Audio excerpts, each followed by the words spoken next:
La magie, c'est un mensonge qui dit toujours la vérité. C'est voir aux yeux fermés, c'est croire comme un enfant. Sortir à Paris au théâtre du Gymnase, 38 rue Bonne Nouvelle, à Paris pour le nouveau show d'Arturo Brachetti et ses complices magiciens.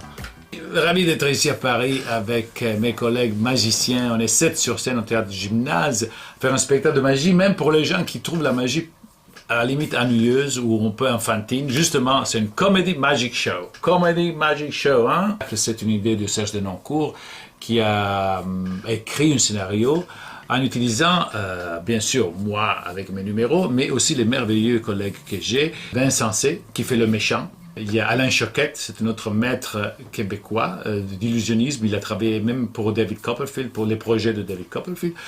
Il y a Luca Bono, qui est un jeune élève à moi pour de vrai, qui fait l'élève dans le spectacle. Puis on a un couple italien, Luca et Lucchettino, qui c'est des comédiens qui reprennent un peu les traditions de la commedia dell'arte avec des sketchs. Je veux dire, pas vieux, mais antiques, tu vois, qui font vraiment partie de l'histoire du musical. Et Darcy Oak, que c'est un Canadien, pas québécois, qui travaille même à Las Vegas, un peu le beau mec, magicien, qui plaît beaucoup aux filles et à tous les magiciens qui veulent devenir un magicien connu un peu à la Chris Angel. Alors, notre Chris Angel, c'est Darcy Oak. Et on a aussi un Français, Théodari, qu'il a inventé une espèce de technique de manipuler le laser incroyable. Je le choisis aussi parce qu'il était dans The Best, l'émission dont j'étais le juge, et donc c'était mon coup de cœur. On l'a amené à la finale, donc ça fait partie de l'histoire des derniers 6 mois. Ce qui est étonnant aussi dans ce spectacle, c'est que vous faites aussi appel à la technologie, et dans un théâtre comme celui-ci qui est magnifique, on voit apparaître maintenant les écrans LED.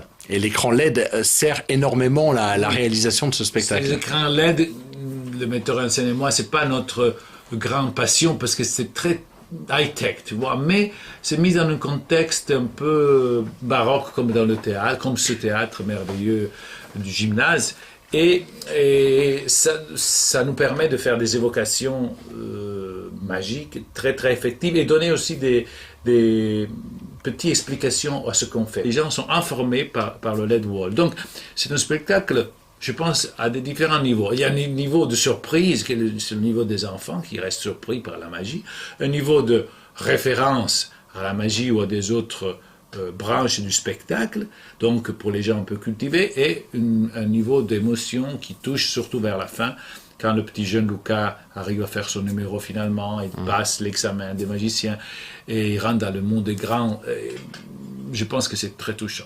Comment t'as vécu ce spectacle, Julien? Comme je te l'ai dit tout à l'heure, moi j'ai vraiment passé un très bon moment. Ce qui est bien, comme tu disais juste avant, ça s'enchaîne. Il n'y a pas de temps mort, tous les numéros s'enchaînent. Il y a plein de classiques qui sont revisités vraiment, qui sont mis au goût du jour. Il y a de l'humour, de la sensation. Moi j'ai vraiment passé un très bon moment. Et surtout, je pense qu'il y a un regard décalé par rapport à beaucoup d'autres spectacles. On voit soit de magie ou de variété, même à Paris, décalé, c'est-à-dire il y a justement le personnage de Vincent C qui regarde tout comme un jeune adolescent qui dit c'est la merde ça, ouais. Tu vois, et ça c'est important parce que ça donne un point de vue inattendu. De ton point de vue, toi, de magicien, qu'est-ce qui t'a le plus bluffé? Moi, ce que j'ai adoré, c'est les deux, comment ils s'appellent, Luca et Lucchettino. Ça, c'est très drôle. Adoré. Eux sont italiens et ils font des choses qu'on faisait sûrement en France à l'époque du concert Mayol, du Paradis Latin, avant la guerre, peut-être. Donc, des choses du musical, des sketchs, qui sont plus à la mode parce qu'il n'y a plus personne qui arrive à les faire. On termine par I Love Paris. Alors justement, Paris, on en parle un petit peu, Arturo. Paris, c'était mon rêve quand j'avais 18 ans. Je disais, mon rêve, c'est d'être dans une musical à Paris et faire mon numéro de transformation. Je suis arrivé à Paris à 20 ans, au Paradis Latin, et j'avais mon numéro de transformation. Et je ne me suis même pas rendu compte que j'étais le seul, pas le meilleur transformiste au monde, le seul à faire les transformations rapides au monde, 1979, dans le meilleur cabaret parisien, le Paradis Latin de Jean-Marie Rivière. Donc, j'ai commencé avec ce Paris qui s'est ouvert devant moi, avec les nuits parisiennes qui avaient dans les années 70-80. Alors, c'était quoi les rendez-vous? C'était le Palace? C'était le Palace. les bains? On se maquillait tous les soirs. On sortait maquillés tous les soirs avec des costumes pas possibles. J'avais une traction avant en 1957, comme ça. Je conduisais, alors c'était le pire, parce que à l'époque, les gens qui avaient des grosses bagnoles comme ça, ils avaient les chauffeurs. Alors, la plage de Pigeon, c'est le conducteur, parce que Oui, forcément. quand tu braques, c'était vraiment de la force. Alors que mes copains derrière, oh, c'est belle ta voiture, on va vers ça, et on va se faire des pétards et tout. Et on passait des nuits comme ça. Il y avait beaucoup de vie nocturne jusqu'à 5h, 6h le matin. Il y avait beaucoup de lumière, ce qui ça me manque beaucoup. Il n'y a plus de lumière dans Paris. À partir de, je sais pas, 11h30. Ah, économie d'énergie, là. C'est vraiment décevant, alors que c'est la ville lumière s'éteint. La ville qui a 32 millions de visiteurs par année, la ville la plus visitée au monde, il m'a laissé des souvenirs fantastiques.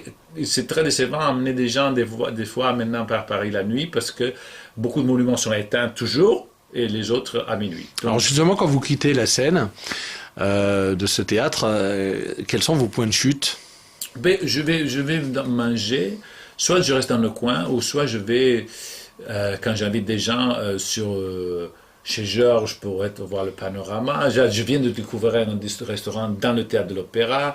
J'aime beaucoup les endroits, vu que de toute façon je fais la diète, je mange des choses très ennuyantes. J'aime les endroits, waouh, théâtrales, qu'on dit, on est à Paris, on n'est pas à Düsseldorf, on n'est pas à Rome, on est à Paris. Donc, je suis toujours à la recherche des lieux typiques, et ça peut être même le Tambour qu'il y a en rue de Montmartre, des restaurants vraiment français avec les vrais petits vieux qui boivent du vin blanc à 2h la nuit, tu vois. Et j'aime bien les endroits typiques, soit pour leur beauté, ou leur design, ou leur vérité populaire. Belleville, j'aime beaucoup des choses différentes. Pour sortir à Paris, je vous conseille le Comedy Magic Show au théâtre de Gymnase, sur les grands boulevards, où il y a bien sûr Arturo Brachetti, dans La pire c'est transformation, mais la meilleure sur scène, et tous ses collègues magiciens, jusqu'au 5 janvier, pour les enfants de 5 à 105. Ok, ciao, sortir à Paris, waouh!